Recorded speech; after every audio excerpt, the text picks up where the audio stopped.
Amen. Voilà, on va lire un texte pour introduire notre partage dans Matthieu au chapitre 13, à partir du verset 4. Voilà, Matthieu chapitre 13, à partir du verset 4, et il s'agit donc de la parabole du semeur. Donc nous avions étudié, on a commencé à étudier cette parabole dans l'étude biblique du vendredi. Et on a partagé certaines choses qu'on on va pas tout redire ici, évidemment. Donc pour ceux qui ont pu être là vendredi, vous avez été bénis. Et pour ceux qui n'ont pas pu, voilà, on va essayer quand même de faire un petit résumé. Mais voilà, il m'a semblé bon, en tout cas j'ai eu à cœur de partager en tout cas les deux dernières parties de cette étude avec vous le dimanche, puisqu'il me semble quand même que ce sont des choses qui concernent toute l'Église et ça aurait été dommage de priver une partie de l'Église de cela, puisque je crois que tout le monde ne peut pas venir non plus tous les vendredis. Donc on va partager ça ensemble dans Matthieu chapitre 13, verset 4. On va lire ensemble un semeur sortit pour semer, et comme il semait, une partie de la semence tomba le long du chemin. Les oiseaux vinrent et la mangèrent. Une autre partie tomba dans les endroits pierreux où elle n'avait pas beaucoup de terre. Elle leva aussitôt parce qu'elle ne trouva pas un sol profond. Mais quand le soleil parut, elle fut brûlée et sécha, faute de racines. Une autre partie tomba parmi les épines. Les épines montèrent et l'étouffèrent. Et une autre partie tomba dans la bonne terre. Elle donna du fruit, un grain 100, un autre 60, un autre 30. Que celui qui a des oreilles pour entendre, entende. Amen. Lors de notre étude biblique donc, du vendredi, on avait vu que cette parabole nous parle de plusieurs choses. Elle a plusieurs aspects qu'on peut traiter. Alors elle nous parle premièrement de l'évangélisation, c'est ce que nous avions vu, elle nous parle du semeur, mais elle nous parle aussi de la disposition du cœur humain vis-à-vis de la parole. Ça, c'est la terre sur laquelle tombe la semence, c'est ce que nous enseigne cette parabole. Et Jésus va décrire 3 états, 3 dispositions de cœur qui toutes, d'une manière ou d'une autre, vont empêcher la parole de Dieu de se développer en nous. Donc ça, c'est un problème quand même. Parce qu'il y a des dispositions, des fois, nos cœurs sont disposés de telle manière que la parole de Dieu ne peut pas produire quelque chose. Ce qui veut dire que, oui, nous entendons la parole, à travers la prédication, à travers la lecture de la Bible, il n'y a pas de problème, mais ça ne produit rien en nous. Ça ne produit rien, ça ne produit pas la foi. La parole ne nous transforme plus, elle ne nous éclaire plus, elle ne nous purifie plus. On lit, on écoute, mais il ne se passe plus rien. Pour le dire en d'autres mots, la parole n'a aucun effet dans notre vie, ou en tout cas pas durablement. Et ça, c'est un problème. Et ce que cette parabole nous enseigne en premier, c'est que si la parole n'a aucun effet dans notre vie, la faute ne vient pas de l'extérieur. La faute ne vient pas de la semence. On ne peut pas dire « ouais, mais cette parole, elle est pas bonne, elle n'est pas pour moi ». On ne peut pas dire ça. La faute ne vient pas non plus du semeur. On ne peut pas dire « mais il prêche mal ». Ou alors on ne peut pas se dire la parole n'est pas bonne ce matin. Non. Ce que cette parabole nous enseigne, c'est que si la parole de Dieu que nous entendons ne produit rien dans notre vie, ce n'est pas de la faute de la semence, ce n'est pas de la faute du semeur, c'est à cause de l'état et de la disposition de notre cœur vis-à-vis de la parole. C'est ça que nous enseigne. Il faut évidemment maintenant que la parole soit prêchée correctement. Si quelqu'un prêche autre chose que la parole, mais ça c'est un autre problème. Et Jésus va décrire 3 états de cœur qui rendent la parole de Dieu stérile dans notre vie. Puisqu'on voit que cette semence, après tout, quand elle tombe dans une bonne terre, elle produit son fruit. Premièrement, Jésus va parler le long du chemin. C'est ce que nous allons partager ce matin. Ça nous parle d'un cœur endurci et fermé vis-à-vis de la parole. Il y a ensuite les endroits pierreux. Ça représente un cœur qui est léger, un cœur qui est superficiel vis-à-vis des choses de Dieu, un cœur qui ne s'engage pas. Et enfin, troisièmement, il y a les ronces et les épines qui, eux, représentent un cœur qui est inquiet, anxieux et soucieux. Et donc, comme nous l'avons dit, ce que cette parabole nous enseigne, c'est que si la parole de Dieu n'a aucun effet dans notre vie, on ne doit pas chercher la cause chez les autres. La cause, elle vient plutôt de nous. C'est en nous-mêmes qu'il faut regarder. Pourquoi est-ce que je n'ai pas plus d'amour dans mon cœur ? Pourquoi est-ce que je ne suis pas davantage en paix ? Pourquoi est-ce qu'il n'y a pas plus de joie dans ma vie? Pourquoi est-ce que je n'arrive pas à me défaire de certains péchés? Pourquoi je n'arrive pas à être purifié de ces choses? Eh bien ça ne dépend pas des autres. Et parfois on a vite fait de jeter la faute sur l'un ou sur l'autre, de dire ouais mais c'est le pasteur, il prêche mal, c'est le pasteur, ceci, cela. Ben oui, mais la parole ici nous dit clairement que la faute ne vient pas du semeur ni de la semence. Le problème vient de l'état de notre cœur vis-à-vis de la parole. Et Jésus va l'expliquer de manière très claire. Puisque lorsque la semence tombe dans une bonne terre, c'est la même semence qui a été semée, mais là dans la bonne terre, elle va produire du fruit jusqu'à 100 pour 1. Et pour ça donc, il faut que nos cœurs soient disposés, et c'est ce que nous allons traiter ce matin. Comment faire, justement, c'est ça que nous allons traiter ce matin, comment faire? Comment disposer mon cœur pour qu'il soit comme une bonne terre, comme un terrain favorable, pour que la parole de Dieu, lorsque nous l'entendons, lorsque nous la recevons, puisse constamment m'enrichir de toutes les grâces de Dieu. Rendez compte qu'une semence est capable de produire jusqu'à 100 graines, 100 fruits. Comment faire alors? Eh bien, dans Jérémie, chapitre 4, verset 3, il est écrit quelque chose de très intéressant qui, je pense, va servir de base à ce que nous allons développer ici. Ainsi parle l'Éternel aux hommes de Juda et de Jérusalem, Jérémie chapitre 4, verset 3. Défrichez-vous un champ nouveau. Amen. Défrichez-vous un champ nouveau. Autrement dit, comment disposer mon cœur? Eh bien, il faut le défricher. Défricher, ça veut dire quoi? Ça veut dire rendre un terrain propre à la culture en le dépouillant de sa végétation spontanée. Autrement dit, défricher notre cœur, ça veut dire le débarrasser, le dépouiller de tout ce qui le rend impropre à recevoir la parole de Dieu. Et c'est ce que nous allons traiter aujourd'hui et dimanche prochain. Si notre cœur, par exemple, ressemble à une terre endurcie, si nous sommes endurcis vis-à-vis de Dieu, vis-à-vis de la parole, eh bien, c'est quoi la solution? Il va falloir la labourer. Il va falloir labourer notre cœur afin de le rendre malléable. Comment vous rendre une terre dure, comment vous la rendez fertile? Mais il faut passer la charrue. Si notre cœur ressemble à un endroit pierreux, il n'a pas beaucoup de profondeur, eh bien, il va falloir se débarrasser de toutes les pierres. Si notre cœur ressemble à un champ rempli d'épines et de ronces, eh bien, il va falloir les arracher et traiter régulièrement et continuellement. Tout ceci nous parle de choses très concrètes, puisque les paraboles enseignent des choses réelles, des choses concrètes. Et ce qui est enseigné ici, c'est que si mon cœur est endurci, très probablement il faudra passer par un brisement. À l'image, vous savez, de la charrue qui brise la terre endurcie. La terre doit être brisée pour être rendue fertile. Si notre cœur est léger, ça veut dire qu'il va falloir faire des choix, se débarrasser, se séparer de ce qui nous empêche de nous engager totalement avec le Seigneur. Et si notre cœur est inquiet, rempli de ronces et d'épines, eh bien il va falloir se débarrasser de ces choses et s'affermir dans la foi. Et c'est seulement en passant par ces étapes-là que nos cœurs deviendront une bonne terre, une terre favorable, que nous pourrons retrouver la paix, que nous pourrons retrouver la joie et que nous serons comblés de la richesse et de l'abondance de Dieu. Alors ce matin, comme je l'ai dit, nous allons aborder que la première disposition de cœur, on va parler des cœurs endurcis, et nous verrons ce qu'il faut faire pour s'en sortir. Alors c'est quoi un cœur endurci? Jésus compare cela au chemin qui est piétiné par le passage des passants. Et Jésus représente un cœur endurci à cela. Alors pourquoi les cœurs sont-ils endurcis vis-à-vis de Dieu, vis-à-vis du Dieu d'amour? Eh bien, ça peut être par exemple à cause de l'orgueil.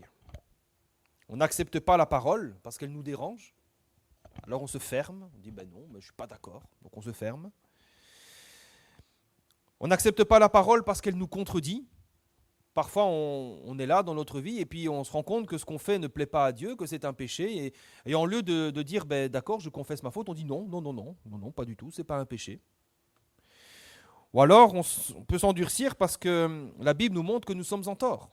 Et là, on peut ne pas l'accepter, on se dit non, et on se ferme et on s'endurcit vis-à-vis de la parole. Ça, c'est la première cause. La deuxième cause, ça peut être aussi parce que nous avons été blessés. savez, quand on a été trahi, on peut avoir aussi ce sentiment qu'on a piétiné notre cœur, qu'on a piétiné notre vie, notre âme.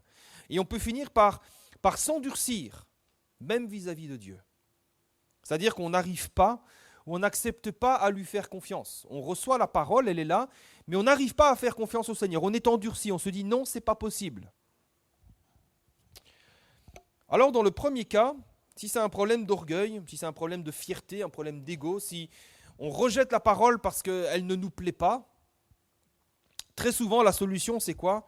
C'est le brisement. Pourquoi ? Eh bien parce qu'un cœur dur ne peut malheureusement être rendu souple que par le brisement. Maintenant, il y a deux types de brisement.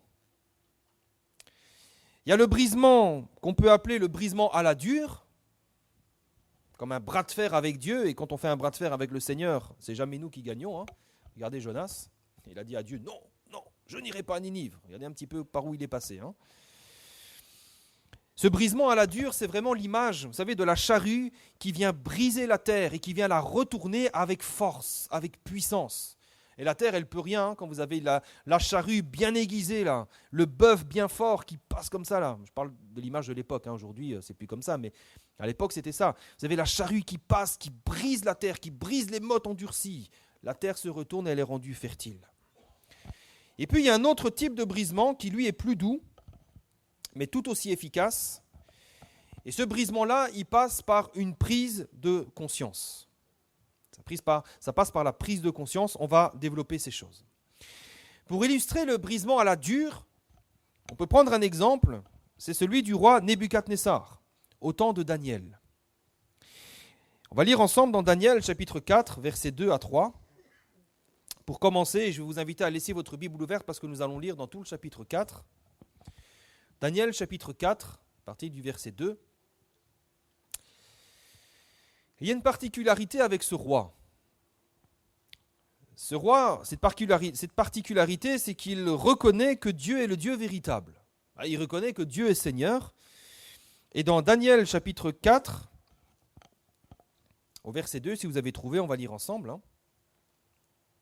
Regardez ce qu'il va dire. « Il m'a semblé bon de faire connaître les signes et les prodiges que le Dieu suprême a opérés à mon égard.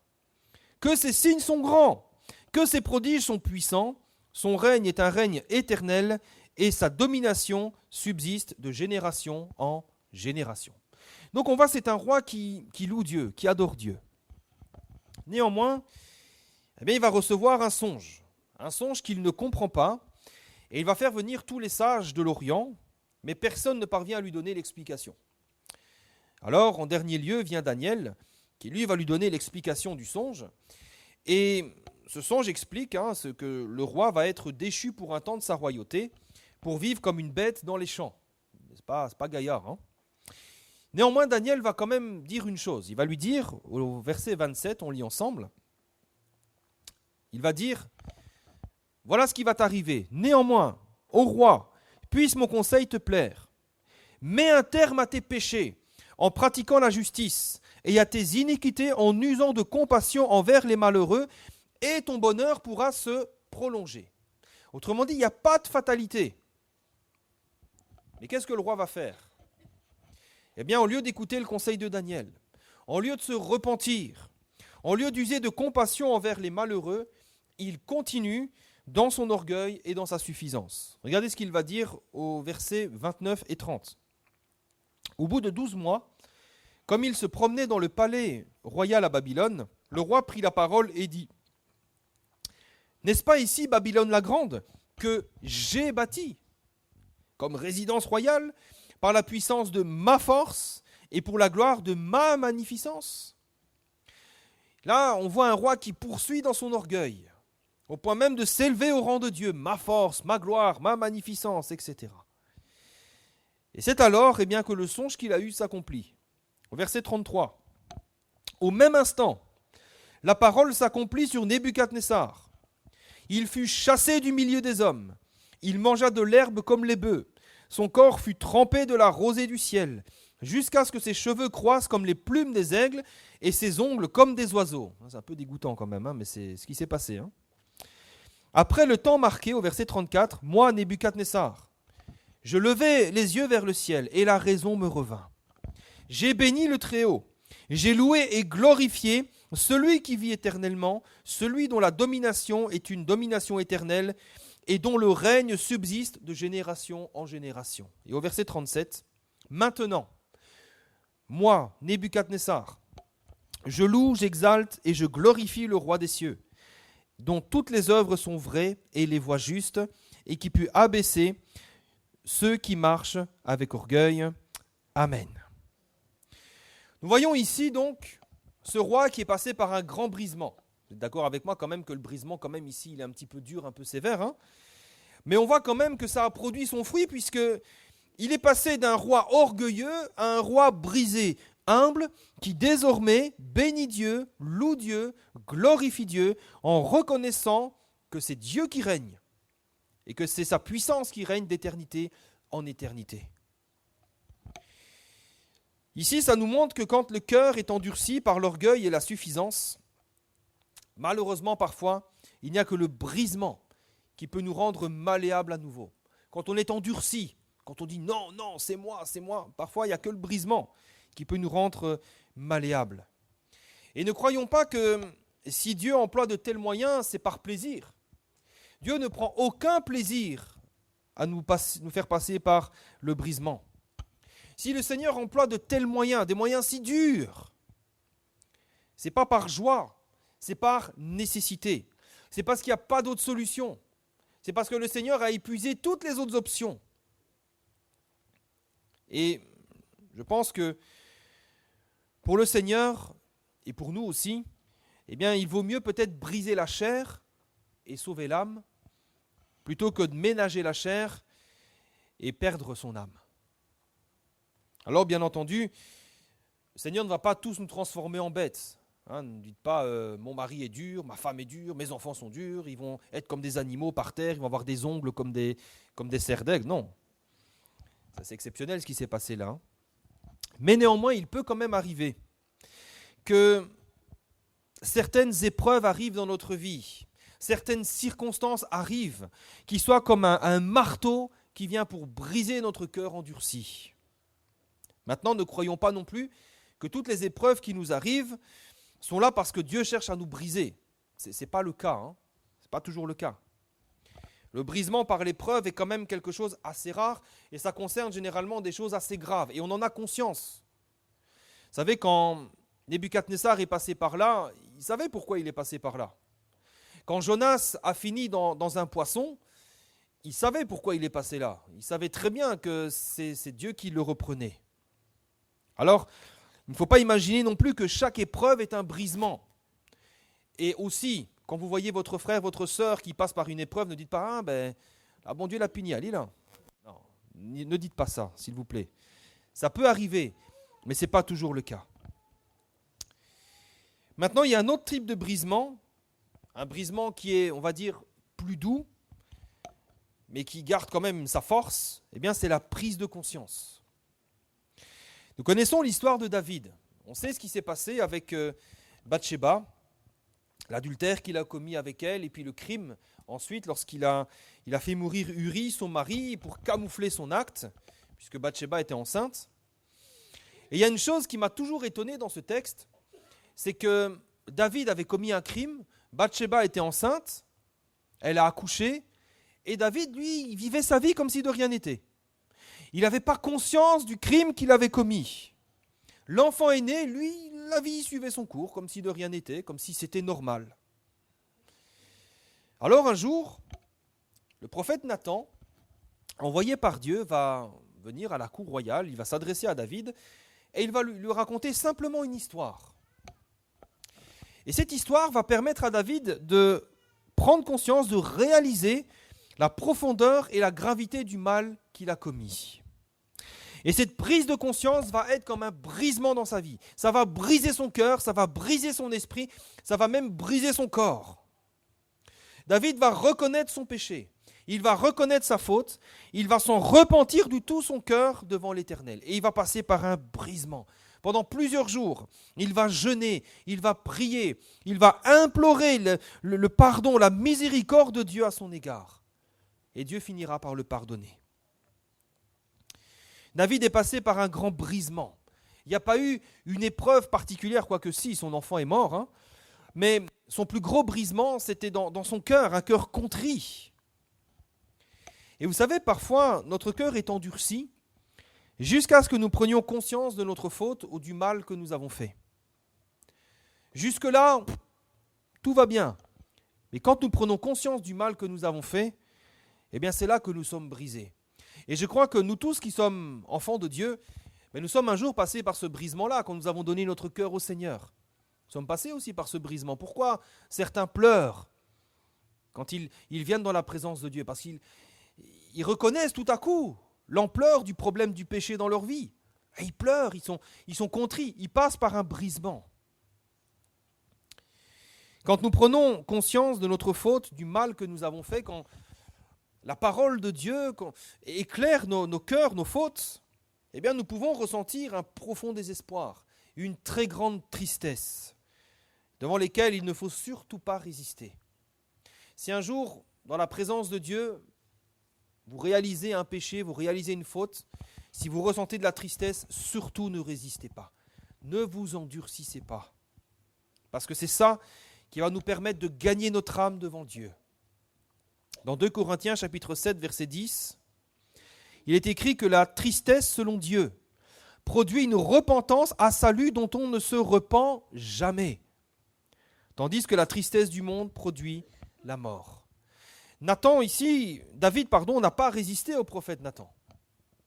Il ne lui a pas dit, mais tu sais Nathan, moi je suis le roi, je fais ce qu'il me plaît, et tu es qui toi pour me faire des reproches? Non. David a reconnu la vérité. La lumière a éclairé son cœur et il a reconnu sa faute. Et cette prise de conscience a brisé son cœur. Il est passé par un brisement et c'est lui-même qui dira dans le psaume 51, verset 19, un psaume qu'il a écrit justement à la suite de cela. Il va dire « Les sacrifices qui sont agréables à Dieu, c'est un esprit brisé.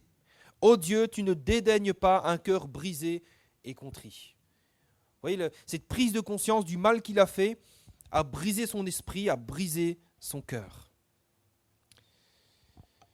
Et donc on voit qu'il est passé donc par un très grand brisement au plus profond de son âme, mais ça a été salutaire pour lui. Il n'a pas résisté à cette détresse. Il ne s'est pas réfugié dans son orgueil en disant « Ouais, mais après tout, Uri, c'était un mauvais boug, Bathsheba est plus heureuse avec moi. » Il ne s'est pas cherché d'excuses.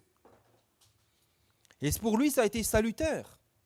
Parce que s'il n'avait pas accepté ça, eh bien, il aurait demeuré dans son péché, et qui sait ce qu'il serait devenu ensuite. Alors, frères et sœurs, ce matin, si notre cœur est dur par le péché, par l'orgueil, eh bien, rassurez-vous et soyez dans la joie. Le Seigneur vient pour vous briser. Alors, vous allez me dire, mais pourquoi se réjouir? Tu es fou, pourquoi tu dis ça?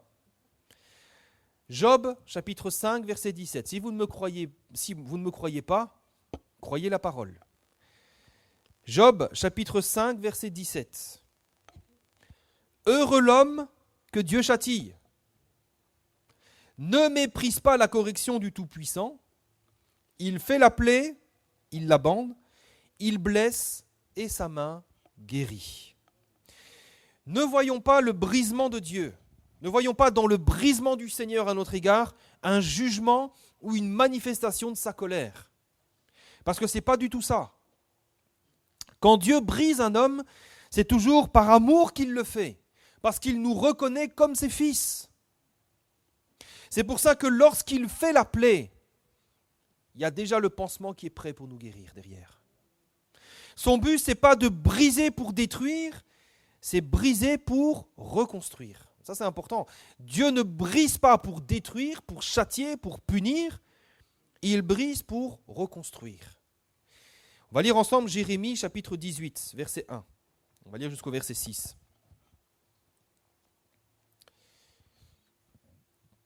Jérémie, chapitre 18.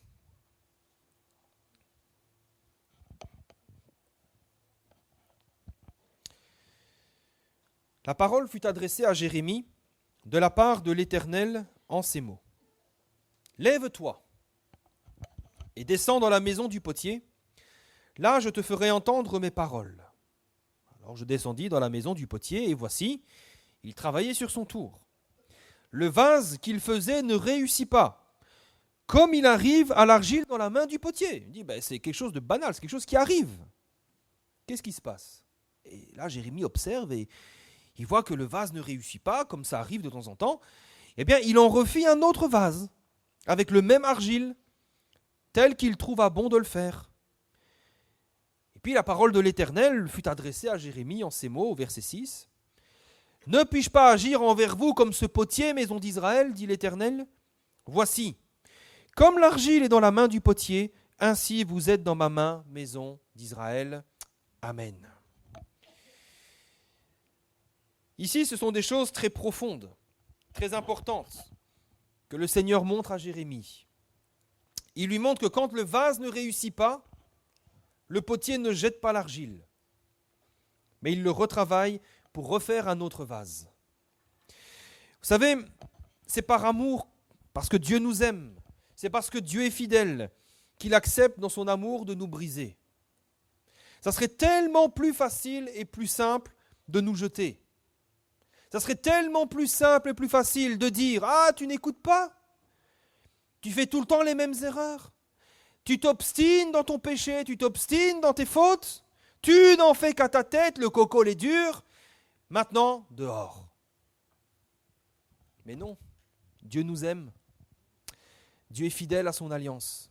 Quand nous avons donné notre cœur au Seigneur, quand nous sommes passés par les eaux du baptême, nous nous sommes engagés, mais Dieu aussi s'est engagé. Et quand il voit que nous sommes durs, quand il voit que nous n'écoutons plus, quand il voit que sa parole ne pénètre plus dans nos cœurs, qu'est-ce qu'il fait? Il ne nous rejette pas.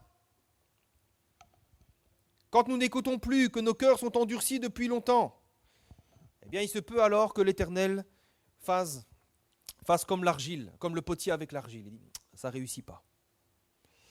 Alors je vais en refaire un autre. Et là le Seigneur nous fait passer par un brisement, afin de nous purifier et de faire de nous des vases d'honneur.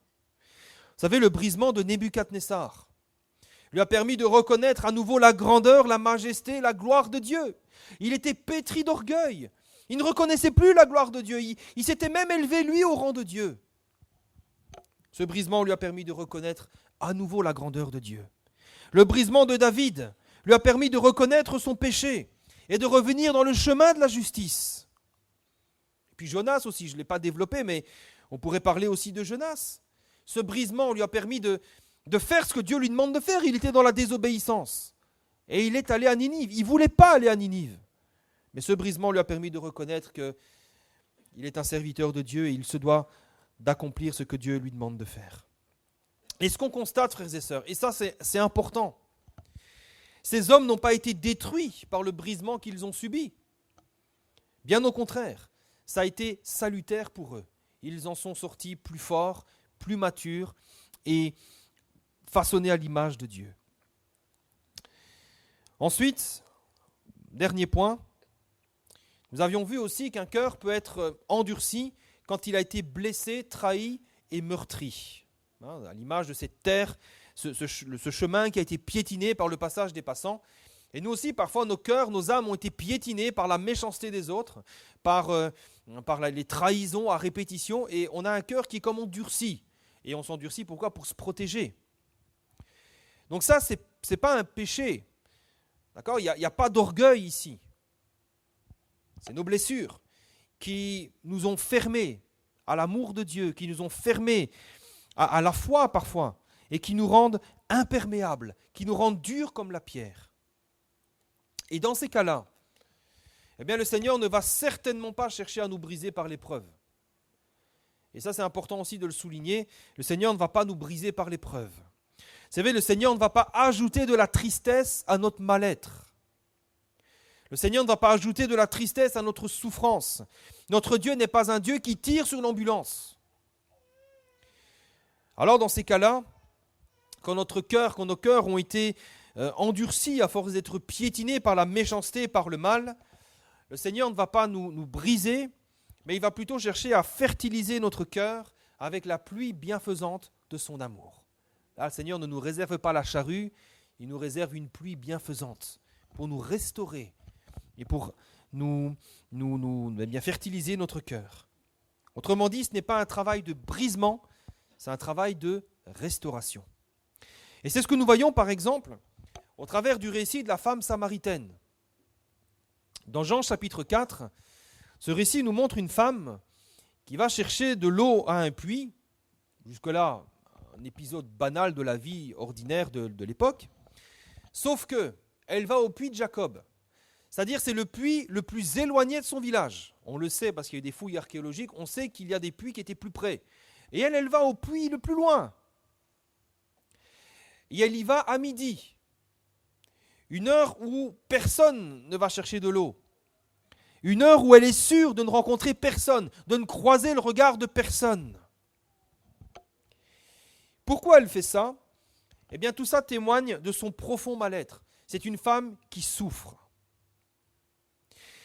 Et on le sait parce qu'à l'époque, quand vous lisez la suite du récit, vous savez que cette femme, elle vivait en concubinage, elle avait eu 5 maris. Et à l'époque, une femme qui avait eu plusieurs maris et qui vivait en concubinage, comme c'était son cas, c'était très mal vu. Et cette femme, elle avait été jugée, elle avait été méprisée et elle était stigmatisée par les autres. Ah, regarde, c'est celle qui vit en concubinage. Ah, regarde, regarde. Quand elle passait dans la rue, certainement les femmes se parlaient entre elles et ça faisait comme ça. C'est d'ailleurs la raison pour laquelle elle va chercher de l'eau si loin, à une heure où elle croisera personne. Elle dit, c'est une femme dont le cœur est endurci, à force d'avoir été piétinée par le jugement et par la douleur. Vous savez, c'est facile de juger les autres. C'est facile. Mais elle a eu 5 maris. Est-ce qu'ils sont morts ? Est-ce qu'ils sont partis ? On ne sait pas. Mais j'ai envie de dire, quelle que soit la raison, il y a eu 5 mariages. 5 mariages qui se sont tous soldés par des échecs ou des deuils, ou les deux. 5 séparations. On peut imaginer l'ampleur de sa souffrance. Qui sort indemne de ça ? Déjà, un divorce, ça détruit, mais là, elle en a vécu 5. Alors, je ne sais pas si les divorces, ils sont morts, mais imaginez la souffrance. 5 séparations. Alors, comment Jésus va s'y prendre ? Parce que Jésus connaît la situation de cette femme. Jésus connaît toutes choses. Il connaît la situation de cette femme. Il sait très bien ce qu'elle vit. Et il va s'approcher d'elle. Le texte nous dit, il fallait qu'il passe par là. Donc, il y a un but. Jésus sait qu'il doit rencontrer cette femme. Comment est-ce qu'il va faire pour rendre la vie à cette terre endurcie ? Alors, on remarque, quand vous connaissez le texte, Jésus ne va pas s'approcher d'elle en lui disant « Sale pécheresse, tu dois te repentir ». Il ne va pas lui dire ça. Vous savez, certains ont cette approche. Certains, c'est comme ça qu'ils font. Oh, pécheur, tu dois te repentir devant Dieu. Ce n'est pas l'approche de Dieu. Notre Seigneur Jésus ne va pas avoir cette approche, il ne va pas l'accuser, il ne va pas la juger comme l'ont fait tous les autres. Jésus va simplement entamer une conversation avec elle. Il va dire, donne-moi, puisque tu prends de l'eau, donne-moi un petit peu à boire s'il te plaît, j'ai soif, il est midi. Alors c'est vrai que pour nous, dans notre culture occidentale, ça peut passer inaperçu. On peut se dire, Jésus parle avec cette femme comme il parlait avec tout le monde. Sauf que, quand vous replacez les choses dans le contexte de l'époque, le fait que Jésus parle à cette femme, c'est un bouleversement total. Le simple fait que Jésus adresse la parole à cette femme témoigne d'un immense respect et d'une estime profonde que Jésus a pour cette femme. Vous savez, les Juifs n'avaient pas de relation avec les Samaritains. Jésus était juif. Les Juifs n'ont pas de relation avec les Samaritains et encore moins avec les femmes. Quand les Juifs ne passaient même pas par la Samarie. Et quand un Juif rencontrait un Samaritain, il ne le regardait même pas, comme ça. Et là, Jésus va regarder cette femme et il va lui parler. Vous savez, les Juifs n'ont pas de relation avec les Samaritains, c'est même ce que Jean va souligner dans son évangile. C'était tellement important pour lui de souligner ça qu'il va même l'écrire. Il va l'écrire en commentaire pour que nous saisissions bien la portée du geste de Jésus. Jean 4, verset 9, la femme samaritaine va même être étonnée. Elle va dire, mais comment toi qui es juif me demandes-tu à boire, à moi qui suis une femme samaritaine ? Et Jean va souligner, il va dire, Les Juifs, en effet, n'ont pas de relation avec les Samaritains. Autrement dit, à travers ce simple geste de Jésus, Jésus va vers une femme qui est stigmatisée, une femme dont personne ne se soucie. Jésus va vers elle, il lui parle.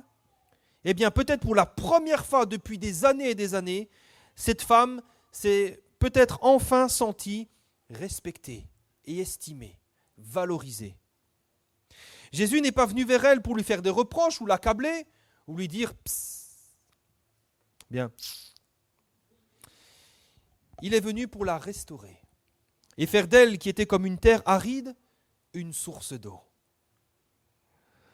C'est ce que Jésus va développer dans Jean 4, verset 13. Il va lui répondre « Tu sais, quiconque boit de cette eau aura encore soif, mais celui qui boira de l'eau que je lui donnerai n'aura plus jamais soif. Et l'eau que je lui donnerai deviendra en lui une source d'eau qui jaillira jusque dans la vie éternelle. » Il lui dit « Mais ton cœur est sec, tu es comme une terre aride. Mais moi, je peux te donner de l'eau qui va désaltérer ton âme et qui va faire de toi non plus un désert, mais une source d'eau. » Et la femme va lui répondre « Seigneur, mais donne-moi de cette eau, afin que je n'ai plus soif et que je ne vienne plus puiser ici. » Et donc nous voyons que même si Jésus connaît sa situation, ce que d'ailleurs il va lui rappeler, eh bien il ne la juge pas, il l'aime. Et ça va changer, ça va bouleverser sa vie. Elle passe d'une femme qui vit dans la honte, une femme qui fuit le regard des autres, à une femme qui est heureuse et qui va proclamer le nom de Jésus autour d'elle. Elle va courir ensuite dans toute la Samarie dire « J'ai rencontré le Messie, j'ai rencontré le Messie ». Voyons donc qu'après cette rencontre avec Jésus, la vie de cette femme a été complètement changée. Comment ? Par quels moyens ? Eh bien par l'amour de Jésus. C'est cet amour qui sait réparer les cœurs brisés, qui sait transformer les déserts arides en sources d'eau. Le cœur de cette femme était endurci par la haine, par le mépris, et le Seigneur l'a rendu fertile par son amour. Ce matin, si notre cœur a été endurci par les blessures, par le mépris, par la trahison ou la souffrance, eh bien sache que le Seigneur Jésus, dans son amour, il veut te guérir et il veut te restaurer. Il ne va pas te faire passer par un brisement, mais il va simplement rafraîchir ton cœur et l'inonder de son amour. C'est cette promesse que le Seigneur nous a laissée dans, par exemple, Ésaïe 41, verset 18, où il est écrit « Je ferai jaillir des fleuves sur les collines et des sources d'eau au milieu des vallées. Je changerai le désert en étang et la terre aride en courant d'eau. » Amen. Alors, et je conclus, ici, donc, dans cette parabole du semeur, Jésus parle d'une terre endurcie qui représente un cœur qui est dur, un cœur qui est fermé à la parole, un cœur qui est fermé à l'amour et à la grâce de Dieu. La première raison, nous l'avons vu, c'est soit par l'orgueil, soit par le péché. Et si c'est le cas, eh bien, il faut très probablement passer par un brisement.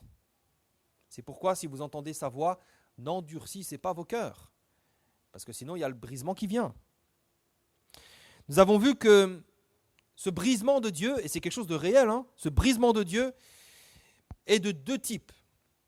Vous avez le brisement à la dure, où là c'est comme un bras de fer avec Dieu, comme Nebuchadnezzar, qui a été brisé, qui s'est retrouvé à terre pire qu'une bête. Et puis un brisement, je ne vais pas dire plus doux, où là il passe par une prise de conscience. Après, l'effet est le même, le cœur est brisé pareil, mais c'est deux types d'approches différentes. Il y a deux types de brisement. Et puis, après, rappelez-vous que c'est une grâce. Si Dieu brise, ce n'est pas par haine, ce n'est pas par colère, c'est toujours par amour. Parce que quand il brise, c'est pour reconstruire. C'est parce qu'il nous aime et parce qu'il est fidèle. Et puis, un cœur qui est endurci par les blessures, la trahison et la souffrance, ce cœur-là ne sera pas brisé par Dieu, mais restauré et arrosé par son amour. Amen. Alors ce matin, on va bénir le Seigneur qui nous aime, puisque ce matin, nous voyons que si le Seigneur veut faire de nous une terre fertile, c'est par son amour. Je ne dis pas que le brisement est agréable, c'est jamais agréable, mais ça produit toujours une œuvre de salut derrière. Nous en ressortons bénis, sauvés, guéris. Et nous pouvons aller de l'avant avec le Seigneur. Et si ce matin, eh bien, nos cœurs sont endurcis à cause de la haine, à cause du ressentiment, à cause peut-être de la méchanceté des autres, eh bien, sachez que le Seigneur vient pour vous guérir. Alléluia. Alors bénissons le Seigneur ce matin et élevons son Saint-Nom encore.